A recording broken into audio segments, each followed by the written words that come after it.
Mas vamos ao texto bíblico, então, Evangelho segundo Mateus, capítulo 8, do versículo 5 ao versículo 13. Eu quero ler explicando algumas coisas, e depois entrar direto no texto aí. Tendo Jesus entrado em Cafarnaum. Cafarnaum era uma cidade que ficava situada à beira-mar, lá nos confins de Zebulon e Naftali, e era uma cidade que ficava na fronteira do território do Herodes Antipas.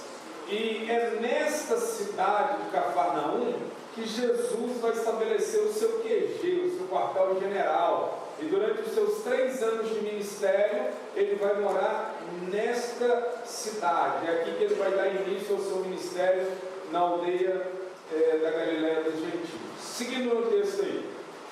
Apresentou-se-lhe um centurião. Quem era esse centurião? Era um comandante militar de uma centúria, que eu não expliquei muito, né? Que é uma companhia de 100 homens. 100 centurião, né? Centurião vem de 100. Então, era um militar romano que tomava conta de um posto militar em que ele tinha ali 100 soldados à sua disposição. Isso já fala da importância da cidade de Cafarnaum, porque para ter um posto militar do exército romano era porque ela era bem significante para o império. Então esse centurião ele estava a serviço de Herodes na ocupação romana daquela região. Seguindo no texto, implorando: Senhor, o meu criado jaz em casa, de cama, paralítico, sofrendo horrivelmente. É interessante a gente ver que este centurião está a serviço do seu criado. O seu criado, que sempre esteve a serviço dele, agora inverte os papéis. Ele está a serviço do seu criado. Veja que ele não era, vamos colocar em termos atuais, ele não era um empresário que tratava os seus funcionários como se fossem descartáveis. Ele tem um funcionário que está doente e ele quer cuidar desse funcionário e ele vai até Jesus para que Jesus o cure. E veja aí a doença dele: paralítico, sofrendo horrivelmente. Os estudiosos bíblicos acreditam que possivelmente fosse um caso de paralisia progressiva com espasmos musculares que afetava perigosamente o sistema respiratório, levando às portas da morte. Se possivelmente fosse aí o quadro clínico desse moço. Seguindo no texto, Jesus lhe diz: eu irei curá-lo. Mas o centurião respondeu: Senhor, não sou digno de que entres em minha casa, mas apenas manda com uma palavra e o meu rapaz será curado. Pois também eu sou homem sujeito à autoridade, tenho soldados às minhas ordens, e digo a este: vai, e ele vai, e ao outro: vem, e ele vem, e ao meu servo: faz isto, e ele faz. Quem é que não queria uma vidinha dessa, hein? Diga aí: vai, ele vai. Se ele vem, que vidinha maravilhosa, não é? Faz isso por mim, o cara vai e faz. Volta, não é? Pensa, que coisa maravilhosa, não é? Quem é que não queria uma vidinha dessa do centurião? Versículo 10. Ouvindo isto, admirou-se Jesus e disse aos que o seguiam: em verdade vos afirmo que nem mesmo em Israel achei fé como esta. Digo-vos que muitos virão do Oriente e do Ocidente e tomarão lugares à mesa com Abraão, Isaque e Jacó no reino dos céus. Ao passo que os filhos do reino serão lançados para fora nas trevas, ali haverá choro e ranger de dentes. Base bíblica para dizer que no inferno não entra banguela, porque haverá choro e ranger de dentes. Pastor, o que eu faço para ir no inferno? Tiro todos os meus dentes?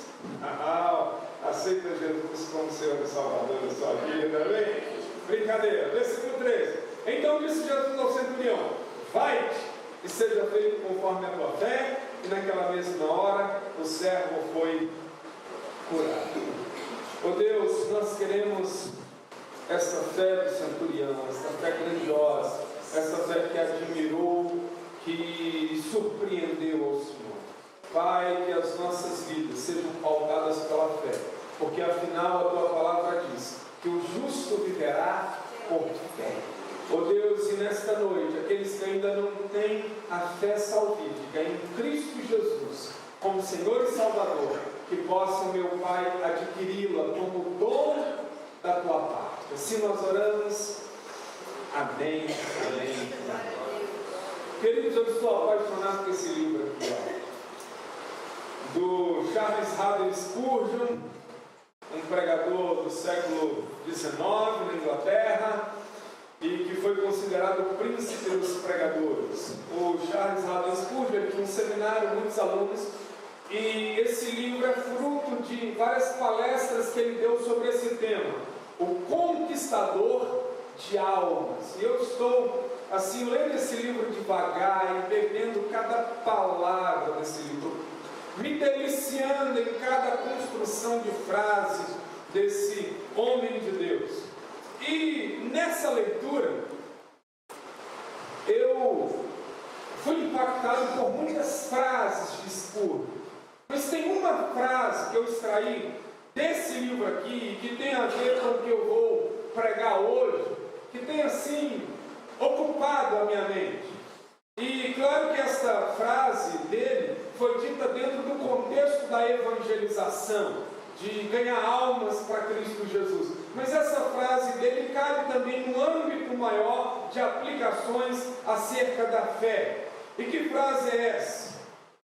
O homem que vive na região da fé habita no reino dos milagres. Essa frase diz Spurgeon: o homem que vive na região da fé habita no reino dos milagres. Você pode dizer essa frase comigo?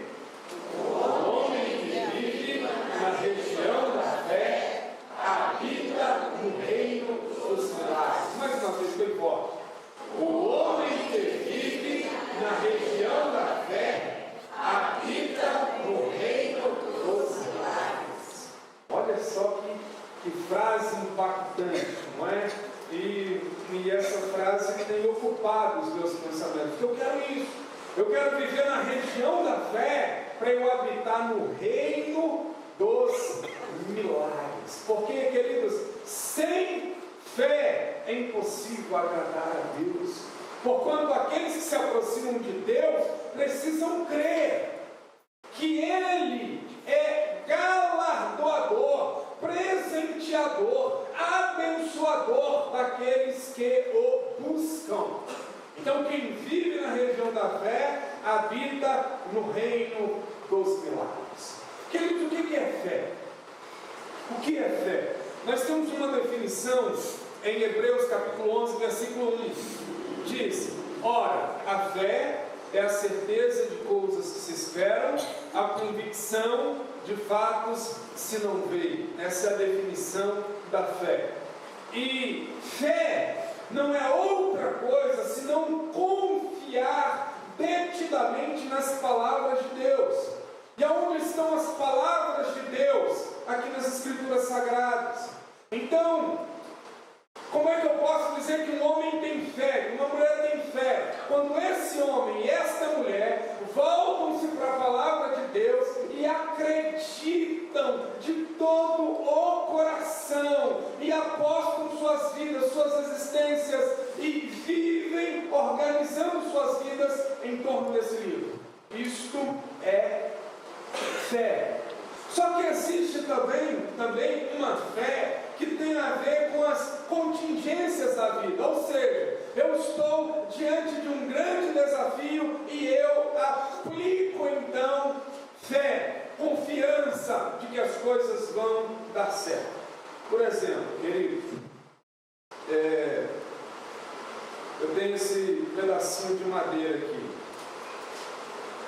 É um pouquinho leve. O Daniel está na minha frente aqui. É preciso ter fé se eu acertar, por exemplo, o olho do Daniel com esse cascalho de madeira aqui, vai doer? É preciso ter fé? Sim ou não? Não. É preciso ter fé de que se eu apertar aqui a luz vai apagar? Sim ou não? Não precisa ter fé.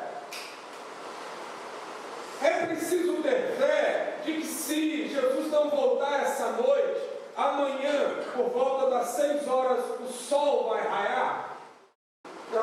Isso é fé, isso é credulidade. Isso não é fé, isso é credulidade. Ou seja, eu sei que se eu fizer assim dará tal resultado. Isso é credulidade. Fé é você acreditar que aquilo que não poderia realizar, colocando nas mãos de Deus, poderá realizar. Exemplo, Davi, ele tinha uma pedra na mão. Ele estava diante de um gigante, era uma pedra lisa. Era preciso muita fé para que Davi acreditasse que com aquela pedra ele derrubaria o gigante Golias. Isso é fé. Por exemplo, você precisa de fé para acreditar que se eu te der R$20 você consegue almoçar amanhã? Sim ou não? Consegue ou não? Consegue? R$20 consegue? Consegue. Compra uma Mitex.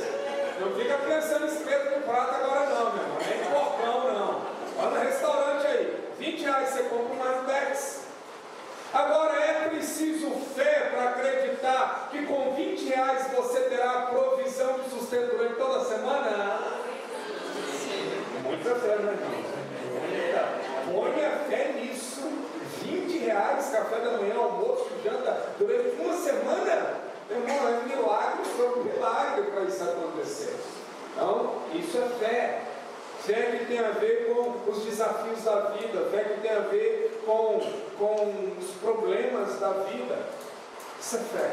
Quando eu olho para o centurião, eu percebo que esse centurião tem muito a nos ensinar sobre o artigo, sobre a dimensão, sobre a realidade. Fé. E o que nós podemos aprender então com esse centurião? Em primeiro lugar, nós podemos aprender que a fé grandiosa não se intimida com as adversidades da vida. Nós já estamos partindo já do princípio que esse centurião é um homem de fé grandiosa, que a gente já sabe o final da história. Então ele tem uma fé grandiosa. Nós aprendemos com ele então que a fé grandiosa não se intimida com as adversidades da vida. O versículo 5 e 6 diz que ele entra em Cafarnaum, vai ao encontro de Jesus, e ele então diz que o seu criado jaz em casa de cama paralítico, sofrendo horrivelmente. Esse sujeito poderia ter olhado para o seu criado e dito assim: não tem jeito não.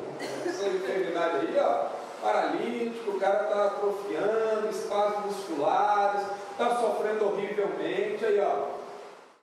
Já levei para o hospital da Unimed, não deu jeito, já fizemos aí tudo que podíamos fazer na área da medicação, os melhores médicos, não deu jeito. Infelizmente, esperar a morte chegar, não tem jeito mesmo, a vida é assim, uns nascem, outros morrem, uns vão mais cedo, outros vão mais tarde. A conversa de fracassado começa assim, né? Conversa de gente derrotista, é assim, não tem jeito mesmo, é assim, não, vamos fazer, deixa eu falar, vida que segue. Tem que ser uma frase assim, que só exterioriza um coração medíocre. Queridos, a fé, ela não se intimida com as adversidades da vida. Meu servo está doente, mas eu já ouvi falar de Jesus. Eu já ouvi falar de um homem que curou leprosos, eu já ouvi falar de um homem que ressuscitou mortos, eu já ouvi falar de um homem que é chamado Filho de Deus e que já fez coisas as quais todos os homens ficam de boca aberta. Se ele já fez isso, eu vou levar esse caso diante dele, para que ele também dê a última palavra sobre essa situação. Queridos, viver é experimentar, vez por outras, grandes desafios, e a palavra de Deus diz que se a tua força no dia da angústia for pequena, é porque tu é frouxo, diz a palavra do Senhor. Vamos em frente, tem desafio? Tem, mas eu não vou dar as mãos à incredulidade, eu não vou viver como derrotado, eu não vou viver como pessimista, eu não vou construir uma filosofia onde todas as coisas têm que ser assim mesmo. Não, eu vou acreditar num Deus que pode intervir, que pode mudar a realidade, que tem a última palavra, seja qual for o quadro, enquanto Deus não falar do que Ele quer sobre o meu casamento, a minha família, a minha empresa, a minha saúde, eu vou acreditar que o milagre vai chegar. Eu vou acreditar na vitória. Eu vou possível, Deus pode intervir. E desde o dia que Cristo Jesus ressuscitou dentre os mortos, ficou decretado que a última palavra é dele e não da morte. Louvado seja o Senhor. O homem que vive na região da fé habita no reino dos milagres. Em segundo lugar, a fé grandiosa, ela revela humildade. O que nós podemos aprender com o centurião? A fé grandiosa revela humildade. Versículo 8, parte A, mas o centurião respondeu: Senhor, não sou digno de que entres em minha casa. Gente, aqui para nós, se tinha uma casa que era digna da presença de Jesus em Cafarnaum, do ponto de vista financeiro, do ponto de vista da beleza, da suntuosidade, era a casa desse centurião, gente. Portão elétrico, piscina na chegada, no quarto, cama giratória. O centurião era chique. TV de plasma de 52 polegadas. Sabe qual é a diferença de sofá de rico para sofá de pobre? Sofá de pobre, meu irmão, você sente já espetado por madeira, não é? Por aramezinho, qualquer coisa assim. De modo que você já senta levantando, você fica assim, agachado. Sofá de pobre. Sofá de rico, meu irmão, você senta e parece que ele te abraça, assim, você afunda. Já foi em casa de bacana? Você senta no sofá, você afunda, parece que ele te abraça, assim, ó. Era a casa do centurião, sofá, coisa linda, sabe? Casa ultra moderna, sistema de alarme, de monitoramento. Mas o centurião diz: não, eu não sou digno, Senhor, de que tu entres em minha casa. E veja o seguinte, antes do centurião falar que não era digno, no versículo 7, Jesus lhe disse o seguinte: eu irei curá-lo. E para você entender isso, você precisa compreender um pouquinho da construção da gramática grega em que foi escrito pela primeira vez esse evangelho. No original grego, o pronome é muito enfático, de modo que a construção da frase tinha que estar somente assim, ó. Jesus lhe disse: irei curá-lo. Mas Jesus, ao colocar o pronome eu, quando Jesus diz assim, eu irei curá-lo, Jesus está a dizer com essa frase ao centurião o seguinte: centurião, eu mesmo, eu, sem a menor dúvida, eu realmente irei curá-lo. Centurião, eu com toda a minha glória, eu com toda a minha pompa, eu com toda a expressão de Deus revelada em mim, vou entrar dentro da sua casa. Quando o centurião se dá conta de quem vai entrar na casa dele é aquele que tem a glória revelada do Deus invisível, quando ele percebe a santidade desse Deus, quando ele olha com os olhos espirituais e vê diante de quem ele está, ele diz: não entre, porque a minha casa não é digna, mesmo eu tendo porcelanato. Não entre, mesmo a minha casa tendo todas as coisas do ponto de vista da tecnologia. Não entre, porque tu és santo em plenitude e eu radicalmente pecador. Não entre. Ele tem a consciência de quem ele está. Sabe, queridos, a gente vê hoje pelas igrejas afora e pregadores e tudo mais, você vê muito barulho, você vê muita gritaria, você vê muitas frases do tipo: eu determino, assim será, Deus está obrigado. Sabe, pastores que estão ensinando a fazer a oração que torce o braço de Deus. Não, eu tenho uma oração aqui, ó, eu torço o braço de Deus, que Deus vai ter que responder do jeito que eu quero. Ah, queridos, se tem uma oração, se tem uma fé que é capaz de tocar o coração de Deus, é aquela fé que nos põe no nosso lugar. E sabe qual é o nosso lugar? É com a boca no pó, pó, é sabendo que esse Deus é santo e que somente pela graça Ele nos dará algo. Nós não temos méritos, queridos, nós não somos bons, nós não temos em nós mesmos prerrogativas que façam com que Deus fique contra a parede para nos atender. Não, não, não! A fé grandiosa é a fé que nos põe no nosso lugar, e o nosso lugar é com a boca no pó, porque aí sim haverá esperança. Terceiro lugar, é que a gente aprende com o centurião, a gente aprende que a fé grandiosa se sustenta puramente na palavra. Versículo 8, parte D, diz assim: o centurião diz que não é digno, e o centurião então contra-argumenta com Jesus e diz: Jesus, mas apenas manda com uma palavra e o meu rapaz será curado. Pois também eu sou um homem sujeito à autoridade, tenho soldados às minhas ordens, tu este vai, ele vai, outro vem, ele vem, é o meu servo faz isso, e ele o faz. Ah, queridos, me impressiona esse centurião, porque a fé desse centurião está estruturada, fundamentada puramente na palavra de Jesus.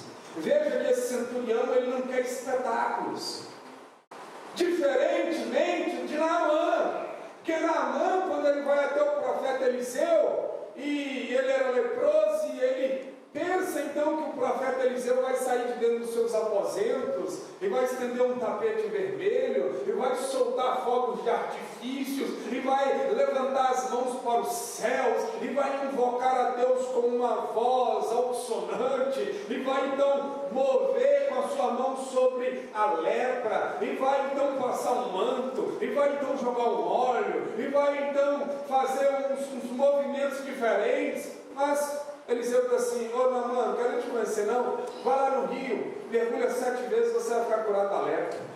Pois o Naamã ficou furioso, porque o Naamã queria espetáculos, esse centurião não. Ele diz assim: Jesus, o senhor não precisa ir comigo.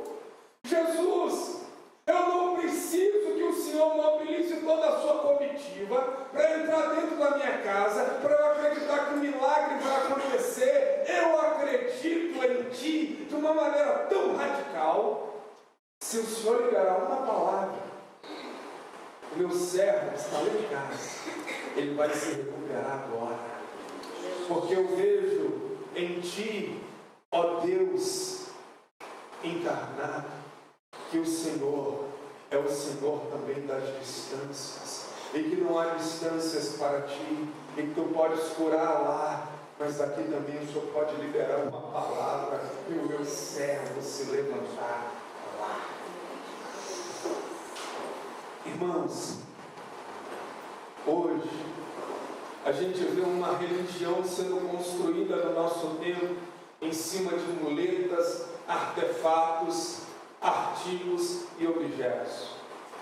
Quer a fé, leva a rosa. Quer a fé, leva o manto. Quer a fé, põe a água sobre a televisão, sobre o rádio. É assim que as coisas vão acontecer. Daí você só precisa entender o seguinte: quanto mais busca por artefatos, por objetos, por mandingas e por muletas, menos fé há. Porque a fé, ela toca o intangível sem objetos. Ela ouve o inaudível. Isso é fé. Fé é a certeza de coisas que se esperam e a convicção de fatos que se não veem. Quanto mais você precisar de rosa, de óleo, de meia, de isso e daquilo para levar, para alguém ser curado, menos fé há em você, e você esconde essa incredulidade que você tem através desses artefatos.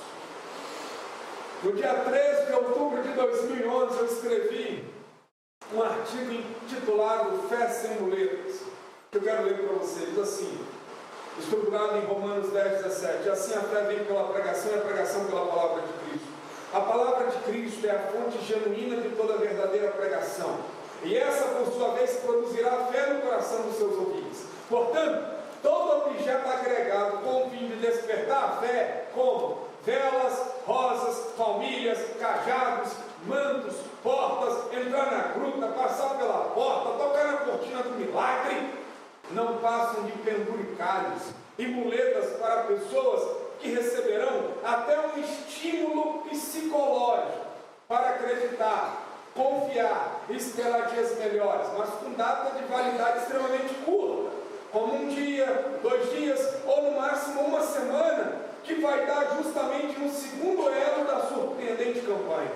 E assim, vivem recebendo tratamentos de choques espirituais semanalmente, mas sem nenhuma alteração significativa e duradoura na relação de fé com aquele que não deixou muletas visuais para o desabrochar da espiritualidade, porém declarou firme e resolutamente: as palavras que eu vos tenho dito são espírito e vida. João 6, versículo 62. É isso, queridos. É essa fé do centurião. Manda apenas com uma palavra, Senhor. Manda apenas com uma palavra, porque a palavra, há poder nas suas palavras, e é nisso que eu creio. Não preciso de objetos, eu só preciso ancorar à minha frente. E por último aqui, a fé grandiosa se submete ao senhorio de Jesus. Versículo 6, esse centurião aproxima-se de Jesus e a primeira expressão, a primeira palavra, o início do diálogo com Jesus não é outra expressão senão Senhor. Versículo 8. Senhor. Versículo 6, melhor dizendo, perdão, versículo 6. Senhor. Depois, versículo 8. Senhor. Então veja, a fé grandiosa, ela se submete ao senhorio de Jesus. Ele chega diante de Jesus, ele olha para Jesus e ele diz: Senhor. Sabe, tem muita gente que quer fazer negociatas com Deus, que quer ter Deus numa relação utilitarista. Me dá que eu lhe dou. Mas não é isso que Deus quer no relacionamento com a gente. Deus quer que a gente se aproxime dele, sabendo que ele é o Senhor. E esta é uma palavra de conotação militar. Esse homem era um centurião. Ele era um líder militar do Império Romano na ocupação da Palestina. Ele tem autoridades, mas quando ele olha para Jesus, ele diz: eu não estou diante de César, o imperador de Roma, eu estou diante daquele que é o Senhor dos exércitos. E ele diz: Senhor. Então, querido, a sua fé tem que ser ancorada em Cristo Jesus, não apenas como um curandeiro, um milagreiro, aliás, não apenas, de jeito nenhum, mas veja, tem que ser ancorado em Jesus como Senhor. Ele é o Senhor da vida, ou seja, ele tem autoridade sobre a sua existência, tem autoridade sobre os seus negócios, tem autoridade sobre os seus relacionamentos, tem autoridade sobre a sua vida, e ele quer estar nesta função daquele que tem toda a autoridade sobre a sua vida. Agora, me impressiona aqui, sabe o que é também? É que a fé grandiosa do centurião é uma fé intercessória. Ele não vem buscar algo para si. Não é ele que está enfermo e necessitado. Ele está aqui por alguém, pelo seu criado. Sabe, queridos, uma das coisas que tocam o coração de Deus é quando a gente aprende também a chegar na presença de Deus, não só interessados nas nossas próprias questões e demandas, mas quando a gente vem diante de Deus por causa de uma outra pessoa. Sabe, queridos, e assim como esse criado estava doente, tantas pessoas espiritualmente doentes à nossa volta, e que nós precisamos, Wellington, chegar diante de Jesus e falar com Jesus: tem misericórdia, meu Deus, da vida desta pessoa. Amanhã nós estaremos nas casas, com a graça de Deus, com os GRs, e nós temos que estar lá e pegar a nossa ficha de oração, que é essa aqui, que nós oramos por amigos, por parentes, e nós devemos pedir a Deus, sabe, que toque o coração dessas pessoas, para que elas se abram para a fé e reconheçam também Jesus como Senhor e Salvador. Quinta-feira, se Deus nos permitir, estaremos aqui novamente com as portas abertas, e nós precisamos vir com outras pessoas e dizer: Jesus, toca elas também com o milagre da salvação. Sábado, sexta-feira, nós estaremos de novo juntos aqui numa vigília, é hora da gente trazer pessoas e dizer, olha, Deus, toca o coração delas. Domingo de novo aqui, e nós precisamos trazer mais pessoas doentes espiritualmente, dizer para Cristo Jesus, as toque com o teu poder e com a tua graça, em nome de Jesus. Queridos, mais 2 minutos e eu encerro essa mensagem. Porque esta fé grandiosa do centurião, ela vai gerar desdobramentos. Aonde que essa fé, ela é capaz de chegar? E aí eu vejo o seguinte, que quem ousar ter essa fé do centurião, com todos esses elementos presentes, uma fé que não se intimida com as adversidades da vida, uma fé que revela humildade, uma fé que se sustenta puramente na palavra de Deus, uma fé que se submete ao senhorio de Cristo, essa fé vai gerar desdobramentos. E quais são eles? Primeiro, essa fé grandiosa despertará admiração em Deus. Versículo 10. Ouvindo isto, admirou-se Jesus. Olha que beleza. Queridos, sem fé é impossível agradar a Deus. E depois que a gente entrega o coração a Jesus, tem uma pergunta que a gente se faz quase todos os dias, que a gente faz quase todos os dias. Senhor, como eu posso te agradar? Senhor, como eu posso arrancar admiros da tua parte neste dia? E a gente percebe pelo texto, se a gente tiver esta fé, que não se intimida com as adversidades da vida, que é humilde, que se sustenta na palavra do Senhor Deus, sabe? Essa fé que intercede pelos outros, e essa fé, queridos irmãos, que vai até o ponto de se submeter ao senhorio de Cristo, ela vai despertar a admiração de Jesus, e haverá um rosto alegre nos céus com relação às nossas vidas. Em segundo lugar, o desdobramento dessa fé, essa fé grandiosa nos tira da linha da mediocridade. Versículo 10, Jesus diz ainda, em verdade eu vos afirmo que nem mesmo em Israel achei fé como essa. O que Jesus está dizendo? Ele está dizendo assim, ei multidão, ei atenção, atenção! Vimos algo fabuloso agora. Esse homem tem uma fé tão grande que eu não estou vendo aqui entre vocês os judeus. E essa fé é tão grande que, ei meus discípulos, nem entre vocês eu estou vendo. O que Jesus fez? Jesus elevou o centurião acima da linha da média, da mediocridade. É essa fé, queridos, que há de nos colocar numa outra dimensão. E poderemos fazer a diferença nesse mundo em nome de Deus com esta fé. E esta fé também, o desdobramento dela em terceiro lugar, é que ela nos coloca no time dos grandes homens da história. Versículo 11, Jesus diz, digo-vos que muitos virão do Oriente e do Ocidente e tomarão lugares à mesa com Abraão, Isaac e Jacó no reino dos céus. Olha que interessante. Essa fé do centurião o colocou ao lado dos grandes homens da história do povo de Deus, Abraão, Isaac e Jacó. Sabe? E se nós aplicarmos essa fé, nós não ficaremos no time dos medíocres e fracassados, dos incrédulos e covardes. Nós teremos o nosso nome na lista de Hebreus 11, junto com Abraão, Isaac, Jacó, Noé, Baraque, Sansão. Seremos pessoas que terão um distintivo na terra. E por último, a fé grandiosa nos livra da ira vindoura, versículo 12.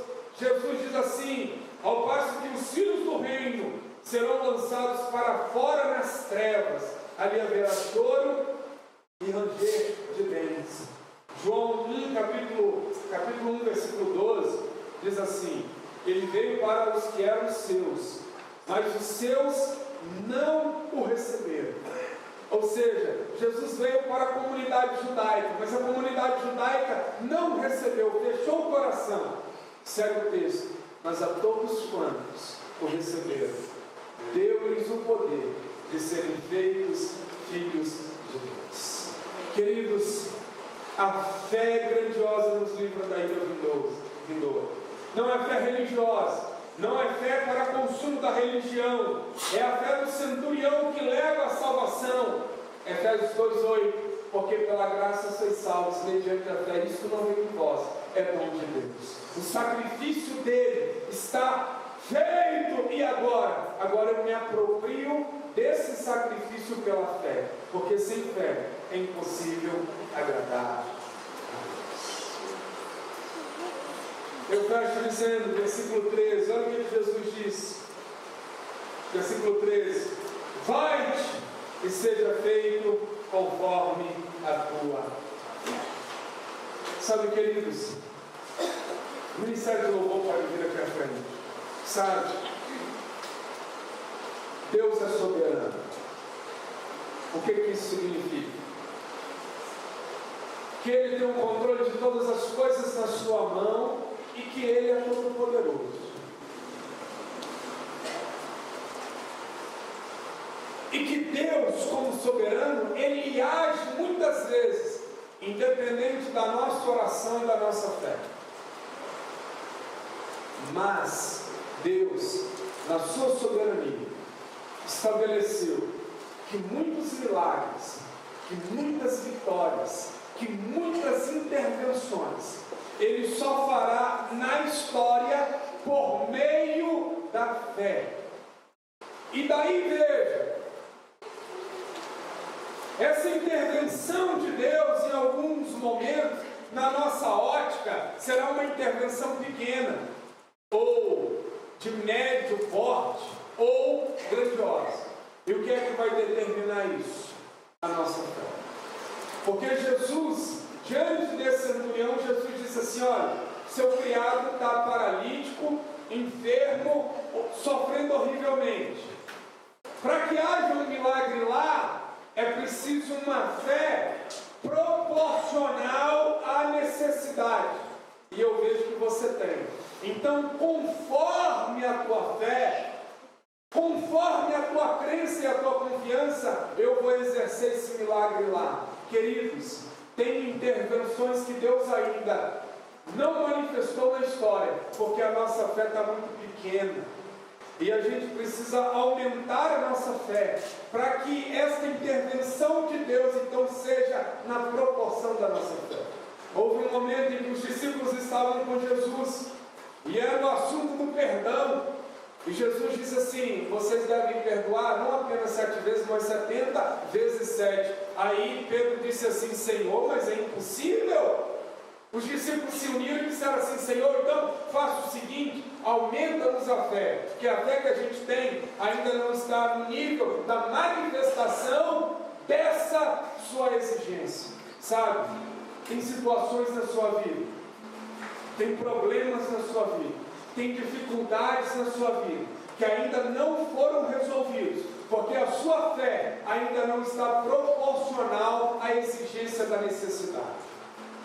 Queridos, tem situações na nossa vida que são espinhos na carne, não são alteráveis. Você pode orar, você se santificar e aplicar muita fé, mas tem situações na nossa vida que a gente precisa de uma grande fé para resolver esse grande problema. E eu venho aqui te desafiar nesta noite a viver na região da fé, para você habitar no reino dos milagres, em nome de Jesus. E eu quero orar por sua vida. Você que está atravessando uma grande luta, um grande problema, você que diz assim: olha, eu não tenho essa fé, mas eu quero que Deus me dê essa fé, para que eu comece a alterar realidades por meio da graça dele. Eu quero que você fique em pé, e eu quero encerrar orando com você, aqui na frente. Eu quero orar com você hoje aqui na frente. Se você se vê diante de um grande desafio, diante de uma grande peleja, e você precisa de uma fé conforme, na medida, proporcional, do tamanho desse desafio, vem aqui à frente. Porque Jesus só estabelece o seja feito depois que a gente tem o conforme a fé. Conforme a vossa fé, aí Deus estabelece o seja feito. Sabe, você pode crescer muito na fé ainda. Muito, Fernando. Você pode aumentar muito a sua fé, Fernando. Vocês como casal, você, Ronaldo, pode chegar a um novo patamar com Deus na dimensão da fé. Sabe, Fábio, A fé, ela não existe um teto para ela. A gente pode crescer mais e mais. E quanto mais crescermos na fé, eite, mais nós veremos as intervenções, os milagres de Deus. Hoje, André, você deve tomar uma posição com Deus. Sabe, dizer, Deus, eu quero viver na dimensão da fé para eu habitar no reino dos milagres. Porque sem fé, você não pode agradar a Deus. Sem fé nós não podemos agradar a Deus, irmão. É por meio da fé, José, que a gente chega a contemplar o reino dos milagres. Então hoje, venha para a região da fé e nós vamos, por conseguinte, habitar no reino dos milagres para a glória de Deus. Quando o Ministério de Louvor vai entoar essa canção, vai falando com Deus, vai ministrando algo no seu coração agora de bom. Fala com Deus, Deus, tira de mim toda a carnalidade, tira de mim todo o pecado, tira de mim, meu Deus, toda a incredulidade. Eu quero, Deus, ir para a região da fé. Fala com Deus, aumenta a minha fé, essa fé que se submete ao teu senhorio, essa fé que não aceita as realidades da vida com naturalidade, mas que ousa gritar, pelejar, consertar, restaurar, mudar. Hoje é dia de você crescer na fé, amigo. Ei, amiga, hoje é dia de você sair daqui voando mais alto. Hoje é dia de você sair com aquele que é o Deus encarnado, Cristo Jesus. Hoje é dia de mudança. Hoje é dia de transformação. Hoje é dia das muralhas virem abaixo. Sou firmado em Cristo para sempre. Tenho a luz. Fala com Deus, ministra o seu coração. Em nome de Jesus. Humildade. Põe a boca no pó. Humildade diante de Deus agora. Palavra. Não queiram ter brincados. Queira a palavra de Deus. Ela é poderosa para expulsar demônios, para afastar a enfermidade. Ela é poderosa, a palavra de Deus. Posso mudar, A palavra de Deus. a palavra de Deus. Posso alcançar, É pela fé que nós vamos alcançar. pela fé posso viver. Aleluia! Oh Deus, aumenta a nossa fé, Pai. Pela fé, Deus. Pela Deus,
nós nos pomos diante da tua presença agora em oração,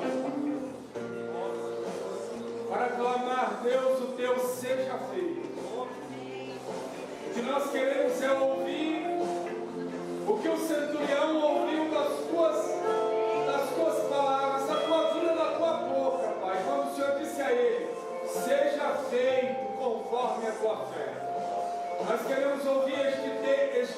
seja feito. Pai, com respeito àquelas questões e dramas e dificuldades que são espinhos na carne, oh Deus, que tem a ver com a tua soberania, estas nós pedimos paz ao coração, pedimos ao Senhor que dê força, que o Senhor remova toda a ansiedade. Agora eu sei, Pai, que há pessoas que estão atravessando problemas e estão aqui à frente, dificuldades, crises, problemas, e que elas, meu Deus, só receberão a tua bênção, a tua vitória, o teu milagre, quando elas se abrirem para uma fé grandiosa. Porque para que o Senhor diga, seja feito, é necessário antes uma fé que seja conforme, proporcional, na medida da enfermidade, ou da crise conjugal, ou da luta com o filho, ou do problema financeiro, ou dos ataques das trevas, ou das dificuldades relacionais. Enfim, meu Deus, o Senhor sabe o que é. E agora, meu Pai, com toda a humildade do meu coração, sabendo que sou pó e cinza, mas também, meu Deus, confiado na tua palavra em Hebreus, que diz que eu devo me achegar junto ao teu trono de graça com ousadia. Então, com ousadia eu entro na tua presença. E eu digo o seguinte ao Senhor, meu Deus, em nome de todos esses meus irmãos que estão aqui, nós não queremos voltar para casa hoje sem o teu milagre, sem a tua vitória, sem a tua bênção, sem a tua graça, por causa de uma fé pequena.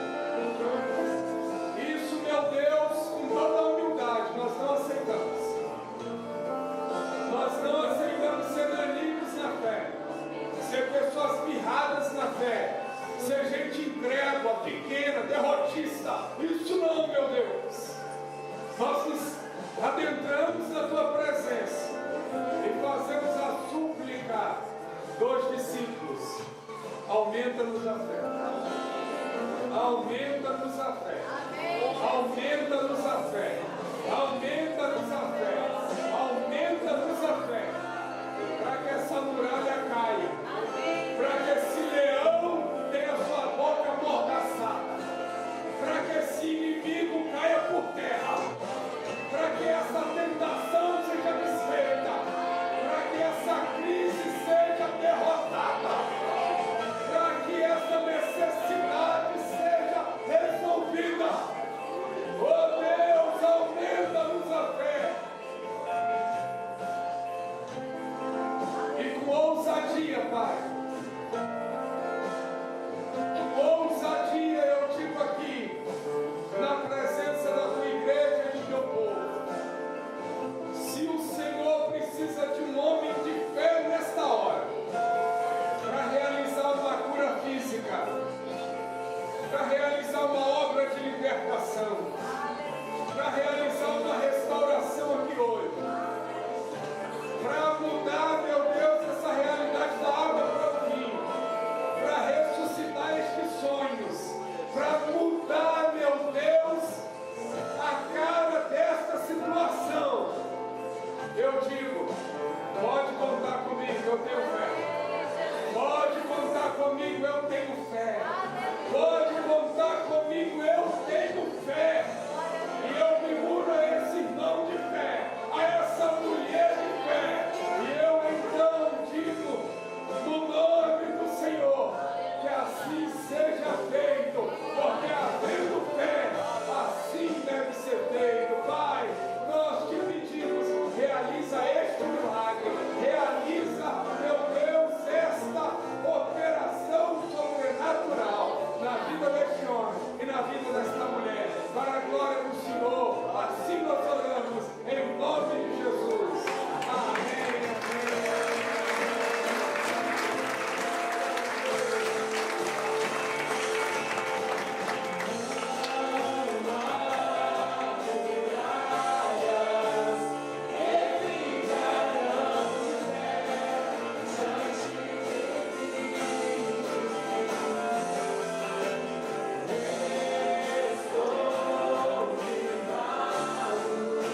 leve a viver uma vida em fé.